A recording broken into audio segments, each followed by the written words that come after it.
नमस्कार।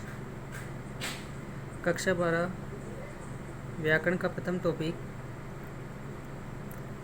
भाषा व्याकरण लिपि, जिसका अंक बार 2 है। उसमें सबसे पहले हम भाषा के संदर्भ में पढ़ते हैं। भाषा का जो प्रारंभिक रूप होता है वह एक बोली के समान होता है। बोली की परिभाषा एक सीमित क्षेत्र में बोली जाने वाली भाषा के रूप में देखा जाता है। उपभाषा जो बोली आगे जाकर उपभाषा का रूप लेती है। उपभाषा की परिभाषा जिसका क्षेत्र आंशिक व्यापक हो तथा उसका आंशिक साहित्य प्रारंभ हो गया हो, वह उपभाषा कहलाती है।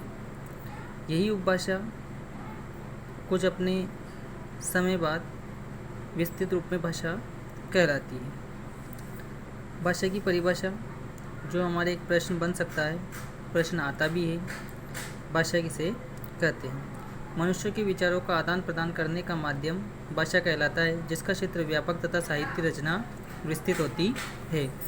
भाषा की ऐसे तो 8 भेद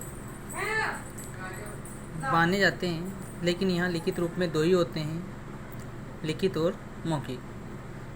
मातृभाषा, राजभाषा।